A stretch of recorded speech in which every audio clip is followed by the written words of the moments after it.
साथियों, भारत के 5 राज्यों में विधानसभा के चुनाव हुए हैं और वोटिंग की अवधि समाप्त होते ही ये समय आ चुका है एग्जिट पोल का। और एग्जिट पोल को लेकर देश और दुनिया में जितने भी दर्शक हैं वो बहुत ज्यादा एक्साइटेड हैं कि आखिर असम में कौन सी पार्टी जीत रही है। और चर्चा हम करने जा रहे हैं असम को लेकर। असम एक ऐसा राज्य है जो उत्तर पूर्व में मौजूद है, लेकिन वहां की जो सियासत है उसकी पहुंच पूरे भारत में सुनाई देती है। तो असम को लेकर हम चर्चा करेंगे क्योंकि असम में भारतीय जनता पार्टी पिछले 10 सालों से सरकार में है। उससे पहले एक लंबे अरसे तक कांग्रेस पार्टी की सरकार रही है। तो इस बार का क्या हाल है वो बताएंगे हमारे साथ हमारी टीम के सदस्य यथार्थ। Thank you very much Aditya. जैसे कि आप सब जानते हैं कि असम जो है वो सेवन सिस्टर्स जो हमारे उसका सबसे बड़ा राज्य है और सबसे महत्वपूर्ण राज्य है। असम की पॉलिटिक्स कहीं ना कहीं बाकी स्टेट्स की पॉलिटिक्स को इन्फ्लुएंस करती है और नॉर्थ ईस्ट में अगर आपका एक फुट है असम के अंदर तो आप ये मान सकते हैं कि आपके पूरे नॉर्थ ईस्ट में आपके पास बैकिंग है। और जैसा एग्जिट पोल सामने आए हैं, एक्सिस माई इंडिया ने बोल दिया है कि बीजेपी सिंपली बहुत आराम से एक लहर के थ्रू क्रॉस करने वाली है। वो 88 से 100 सीट्स ला सकती है। मतलब वन साइडेड विक्ट्री आदित्य। मेट्राइज ने भी यही सेम प्रिडिक्ट किया है, 85 से 95 पर सीटों की विक्ट्री प्रिडिक्ट की है। वहीं पीपल पल्स ने भी ऐसा ही प्रिडिक्ट किया है, 68 से 72 के बीच। और ये एक बड़ा झटका है कांग्रेस पार्टी को, जो कि इस बार उसने इलेक्शन बायपोलर बना दिया था पर वो कहीं भी टिकते हुए दिखाई नहीं दे रही है। हेमंत बिश्व शर्मा लगातार ये बात कर रहे थे कि वो कांग्रेस का सुपड़ा साफ कर देंगे और वही अब वो करते दिखाई दे रहे हैं। कांग्रेस 24 से 36 में दिख रही है एक्सिस माई इंडिया पोल के मुताबिक। मेट्राइज में भी 25 से 32, पीपल पल्स में भी 22 से 26, ये वही सीटें हो सकती हैं जो उनकी पारंपरिक सीटें हैं। वहीं बीजेपी का दबदबा एक असम चीज में कायम है। यथार्थ यहाँ पे एक्सिस माई इंडिया का जो मैं देख रहा हूँ, जो 126 विधानसभा की टोटल सीटें हैं उसमें 88 से 100 के बीच में तो भारतीय जनता पार्टी को जीतता हुआ दिखाई जी दिया जा रहा है। कांग्रेस 24 से 36 के बीच में सिमटती नजर आ रही है। तो ये यहाँ पे तो कंपेयर भी नहीं किया जा सकता जो कंडीशन है, और ये सभी में है। बल्कि एक्सिस माई इंडिया की मैं बात नहीं कर रहा हूँ, मैट्रीज की अगर बात करें तो बीजेपी वहाँ भी 85 टू 95 है। कांग्रेस पार्टी वहाँ भी 25 से 32 है। मुझे अगर मैं देखूँ ना, पीपल्स पल्स की बात अगर हम करें तो वहाँ भी भारतीय जनता पार्टी 68 से 72 पे है और कांग्रेस 22 से 26 है।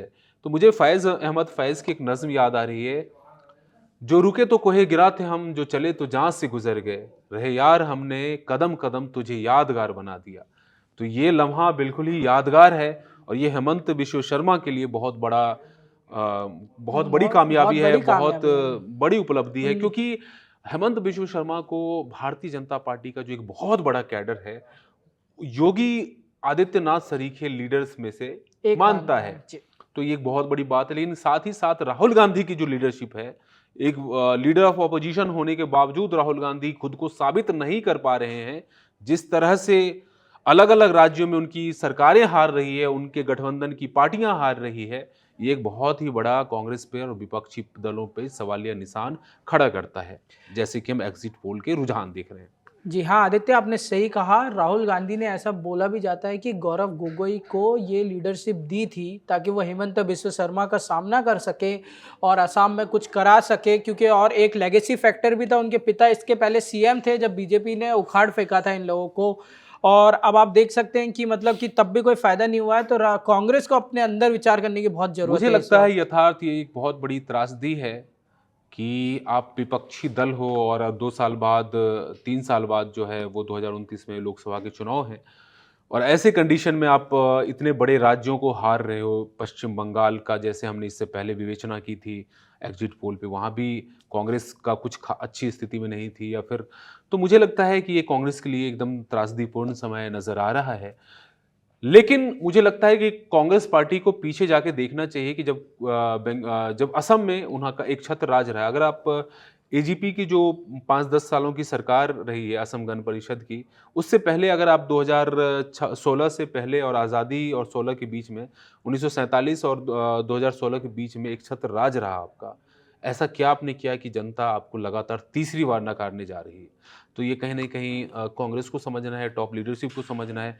बांग्लादेशी घुसपैठ एक बहुत बड़ी समस्या बन के सामने आई थी, जिसको बिल्कुल टैकल नहीं किया गया। डेमोग्राफिक चेंजेस हैं, बहुत तरह की बातें हैं। जब बात राष्ट्रवाद की आती, जब बात बात आती है अपने वजूद को बचाने की, मुझे लगता है वो एक बहुत बड़ा फैक्टर है।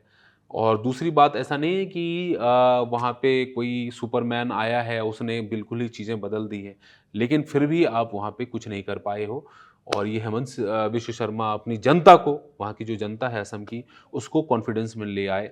ये उनके लिए एक बहुत बड़ी उपलब्धि है, भारतीय जनता पार्टी के एक लिए बड़ी जीत है। एक चीज़ और हो सकती है कि कांग्रेस सवाल भी उठा सकती है इस विक्ट्री के ऊपर, क्योंकि वो अभी भी राहुल गांधी ने कुछ समय पहले एक ट्वीट किया था जिसमें उन्होंने जेरीमैंडरिंग शब्द होता है एक, यूएस में यूज़ किया जाता है, जिसमें बोलते हैं कि आप जो आपकी विधानसभाएं होती हैं या लोकसभाएं होती हैं उनकी बाउंड्रीज ऐसे बदल देते हैं कि जो वोटर ब्लॉक होता है वो आपके खिलाफ वाला वोटर एक वो तरफ हो परसिमन जाता बोलते है। हैं उसको हिंदी जी। में। दरअसल ये कोई नई बात नहीं है। वो कांग्रेस जब इंदिरा गांधी पीएम थी तब भी बहुत अलग अलग राज्यों में ये सब एक शिगुफा होता है, क्योंकि आप अपनी नाकामियों से बचने का एक बहाना ढूंढ लेते हो। वो चीजें हैं। मुझे लगता है कांग्रेस पार्टी को एक जिम्मेदार विपक्षी पार्टी बन के उनको आना पड़ेगा, और साथ ही साथ उनको अपनी स्ट्रैटेजी बदलनी पड़ेगी। वो नेता जो स्ट्रैटेजी बना रहे हैं राष्ट्र स्तर पर, राज्य स्तर पर, उनको एक बार फिर से रिविजिट करने की जरूरत है। कि कैसे आसाम का होता है। बिल्कुल। तो ऐसे ही आप बने रहिए, हम ऐसे ही एग्जिट पोल को कवर कर रहे हैं कुछ ही देर में। कहीं ना कहीं असम को लेकर आज भारतीय जनता पार्टी का दिन है, यही कहा जा सकता है, जो रुझान एग्जिट पोल में नजर आ रहे हैं। और ये दिन हेमंत बिश्व शर्मा का भी है। ऐसे ही आप बने रहिए, वीडियो चैनल को देखते रहिए। हम अभी कुछ ही समय बाद पोल ऑफ पोल्स भी आपके लिए लेके आने वाले हैं, जिसमें आपको पता चलेगा कि एक एवरेज क्या बैठा है सभी पोल्स का सभी राज्यों में, और हम डिटेल में बात करेंगे इस बारे में। फिलहाल के लिए बस इतना ही। ऐसी खबरों के लिए और ऐसी वीडियोस के लिए आप देखते रहिए India.com।